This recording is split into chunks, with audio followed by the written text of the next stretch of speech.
एक सफ़ेद बिल्ली थी और उसका एक अच्छा दोस्त खरगोश था। दोनों एक दूसरे से बहुत प्यार करते थे। वे हमेशा साथ घूमते, खेलते और मिलकर खाना खोजने जाया करते थे। एक दिन वे जंगल में खाना ढूंढने गए। तभी उन्हें अचानक शेर की दहाड़ सुनाई दी। वे डर गए और जल्दी से एक पेड़ के नीचे छिप गए। बिल्ली ने खरगोश से कहा, तुम जाकर देखो कि शेर कहाँ है। खरगोश डरते हुए बोला, मुझे डर लग रहा है, तुम भी मेरे साथ चलो।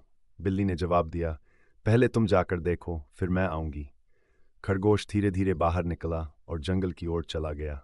बिल्ली वहीं बैठकर उसका इंतजार करने लगी, लेकिन बहुत देर हो गई, फिर भी खरगोश वापस नहीं आया। अब बिल्ली बहुत चिंतित हो गई। उसने सोचा, मुझे खुद जाकर देखना चाहिए कि क्या हुआ। जब वह बाहर गई तो उसने देखा कि न ही शेर वहां था और न ही खरगोश। ये देखकर बिल्ली डर और दुख से रोने लगी। उसे लगा कि शेर ने उसके प्यारे दोस्त को खा लिया। वह बहुत उदास हो गई और धीरे धीरे अपने घर लौट आई। दिन बीते गए, लेकिन बिल्ली अपने दोस्त को बहुत याद करती थी। कभी कभी वह उसकी याद में रोने लगती थी। कुछ समय बाद बिल्ली के दो प्यारे बच्चे हुए। एक दिन वह अपने बच्चों के लिए खाना ढूंढने जंगल गई। उसी समय उसके घर पर एक बड़ा सांप आ गया और उसके बच्चों पर हमला करने लगा। बच्चे डर गए और जोर जोर से अपनी मां को बुलाने लगे, लेकिन बिल्ली तो जंगल में बहुत दूर थी, इसलिए वह उनकी आवाज नहीं सुन पाई। तभी अचानक खरगोश वहां आ गया। उसने सांप को देखा और बहादुरी से लड़कर उसे भगा दिया। बच्चे बहुत खुश हो गए।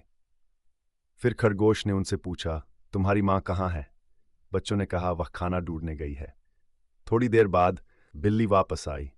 उसने देखा कि उसका पुराना दोस्त खरगोश वहां बैठा था और उसके बच्चों के साथ खेल रहा था। ये देखकर उसकी आंखों में खुशी के आंसू आ गए। वह दौड़कर खरगोश से लिपट गई और रोते हुए बोली, मैंने तुम्हें बहुत याद किया, तुम इतने साल कहाँ चले गए थे? खरगोश ने बताया, उस दिन जब मैं शेर को देखने गया था, तब उसने मुझे देख लिया और मेरा पीछा करने लगा। मैं जान बचाकर भागा और बहुत दूर चला गया। मैं लौटना चाहता था, लेकिन रास्ता भटक गया। आज मैं तुम्हें ढूंढने फिर से जंगल आया तो तुम्हारे बच्चे मिल गए। बिल्ली ये सुनकर बहुत खुश हुई। उसने कहा, अब तुम हमें छोड़कर कहीं मत जाना, हमारे साथ ही रहो।